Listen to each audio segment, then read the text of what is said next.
Thank you. Shrimati Sangeeta Azad ji. धन्यवाद सभापति महोदय, जो आपने मुझे बजट 23-24 पर अपने विचार रखने का मौका दिया। मैं आपका और आपके साथ साथ अपनी पार्टी की मुखिया व राष्ट्रीय अध्यक्ष बहन कुमारी मायावती जी का भी बहुत बहुत आभार व्यक्त करती हूँ।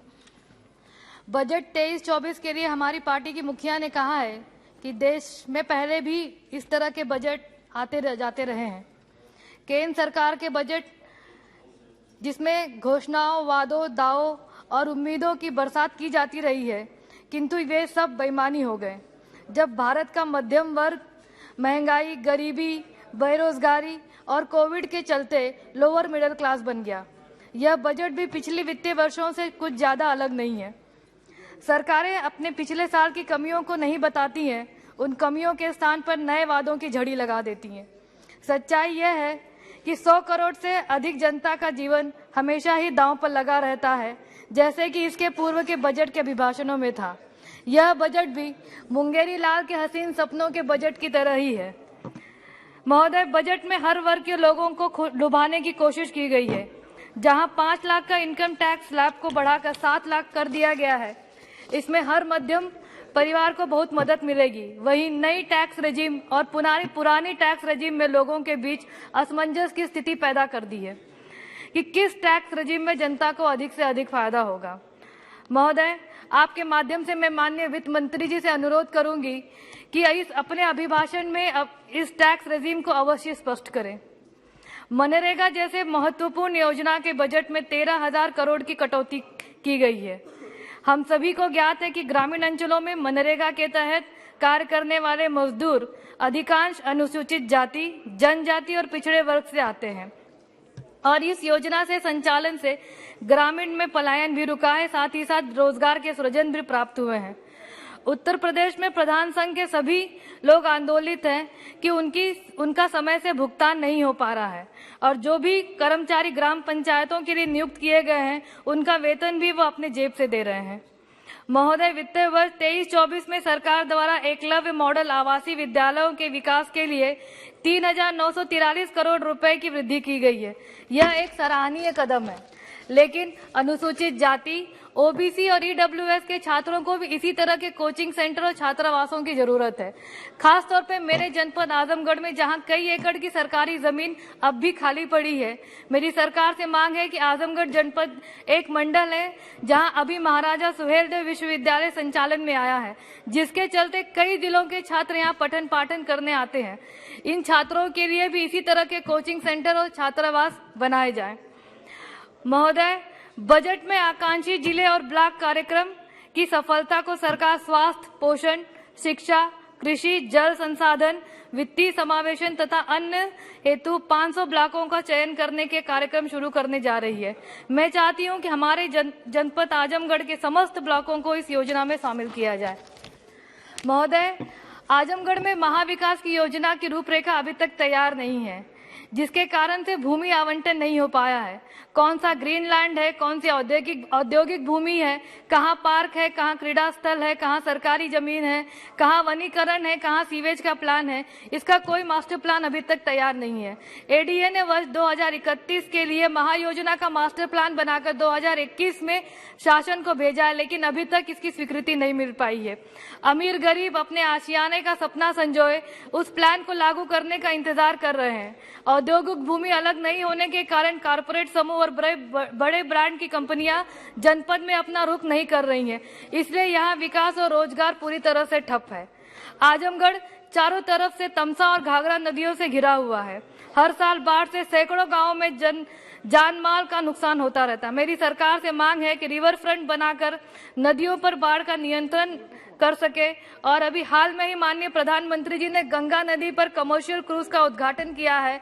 मैं चाहती हूं कि उसे मेरे जिले की नदियों से भी जोड़ा जाए, ताकि माननीय अटल बिहारी वाजपेयी जी का सपना जो नदियों को नदियों से जोड़ने का था, उसे पूरा किया जा सके। आजमगढ़ को चारों तरफ से रिंग रोड के मास्टर प्लान बनाकर जोड़ा जाए और उसे मेरे संसदीय क्षेत्र लालगंज, फूलपुर, निजामबाद और बूढ़नपुर के तहसीलों से भी जोड़ा जाए। सर हाईवे की बात करूं तो NH 233 पिछले 6 सालों से बनने को है, लेकिन आज तक उसका काम पूरा नहीं हुआ है।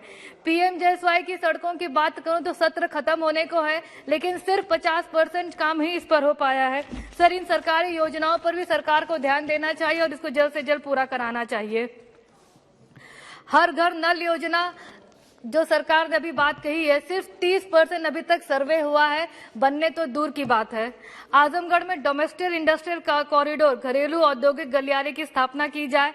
इन्वेस्टर्स समिट 2023 जो अभी हाल में ही उत्तर प्रदेश में चल रहा है, उसी में आजमगढ़ को भी शामिल किया जाए ताकि आजमगढ़ में भी नए उद्योगों की स्थापना हो सके और जो जिले से पलायन होकर बड़े शहरों में भीड़ इकट्ठा हो रही है उसे रोका जा सके। आजमगढ़ का मंदूरी एयरपोर्ट पूरी तरह से बन के तैयार है, उसे जल्द से जल्द संचालन में लाया जाए और एयरपोर्ट से तहबरपुर बाजार होते हुए निजामाबाद फरिया बाजारों से मोहम्मदपुर वाराणसी 4 लेन तक जोड़ा जाए। आजमगढ़ के इटौरा में महाराजा सुहेलदेव विश्वविद्यालय और चक्रपानपुर में मेडिकल कॉलेज होते हुए महनाजपुर वाया सिधौना तक पूरी सड़क को 4 लेन में तब्दील किया जाए, जिससे वाराणसी आजमगढ़ के लिए एक अन्य सीधा मार्ग बन जाए और ट्रैफिक बढ़ जाए, जिससे मेडिकल कॉलेज और विश्वविद्यालय जाने वालों की राह आसान हो जाएगी। वाराणसी लालगंज आजमगढ़ गोरखपुर की नई रेल लाइन का बजट 2022-23 में स्वीकृत किया गया है, लेकिन इसका काम काफी धीमी गति से चल रहा है। इसमें तेजी लाई जाए और लालगंज में एक स्टेशन बनाया जाए जिससे वहां के लोकल प्रोडक्ट अनाज फल सब्जियों को आयात निर्यात में आसानी हो सके और एक वंदे भारत ट्रेन को मेरे जिले में भी चलाई जाए। आजमगढ़ में ब्लैक पॉटरी काले मिट्टी का बर्तन का उद्योग और रेशम उद्योग जिसमें मुबारकपुरी साड़ियां भी शामिल है, ऐसे छोटे उद्योगों को प्रोत्साहन देने के लिए इनके बिजली के बिल को माफ किया जाए, इनको आधुनिक उपकरणों से लैस किया जाए और इनको GST से मुक्त किया जाए और छोटे व्यापारियों को व्यापारिक क्रेडिट कार्ड जैसी सुविधाएं भी प्रदान की जाए। आजमगढ़ में लाल सोना कहे जाने वाली लाल मिर्च की खेती होती है, लेकिन इसके भंडारण और निर्यात का प्रबंध नहीं होने के कारण किसानों को इसका मूल्य नहीं मिल पाता है। मेरी सरकार से मांग है कि मेरे संसदीय क्षेत्र में एक कोल्ड स्टोरेज की स्थापना की जाए। सनई की खेती पहले हमारे यहाँ होती थी, लेकिन अब यह मृतप्राय हो चुकी है। अगर किसानों को प्रोत्साहित किया जाए तो जूट उद्योग यहाँ स्थापित हो सकता है और यह मृतप्राय खेती भी पुनः जीवित हो सकती है। माननीय वित्त मंत्री जी ने अपने भाषण में श्री अन्न की बात कही है। आजमगढ़ की भूमि इस तरह के श्री अन्न जिसमें बाजरा, ज्वार, रागी, जौ जैसे अनाज शामिल हैं, इसके लिए प्रतिकूल है। मेरी सरकार से मांग है कि ऑर्गेनिक खाद सरकारी समितियों में ऑर्गेनिक खाद और श्री अन्न के बीज उपलब्ध कराया जाए, जिससे आजमगढ़ में भी इस तरह के श्री अन्न की भारी मात्रा में खेती हो सके।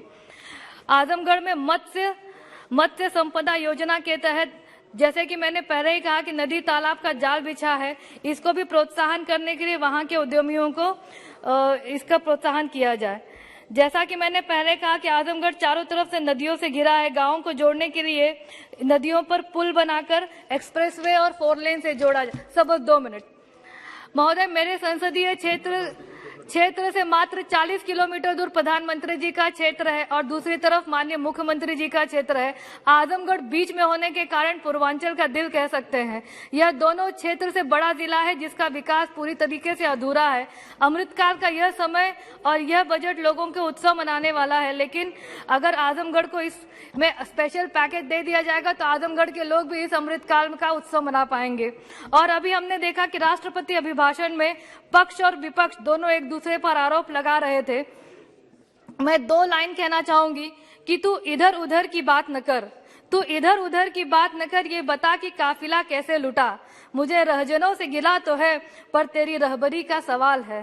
सर देश के साथ साथ आजमगढ़ की जनता भी बहुत उम्मीद से माननीय वित्त मंत्री की तरफ और माननीय प्रधानमंत्री की तरफ उम्मीद लगा के बैठी है कि अमृतकाल के बजट में आजमगढ़ को एक स्पेशल पैकेज दिया जाएगा, जिससे हम सभी लोग अमृतकाल का उत्सव मना पाएंगे। आपने मुझे बोलने का मौका दिया, मैं इसके लिए आपकी बहुत बहुत आभारी हूं।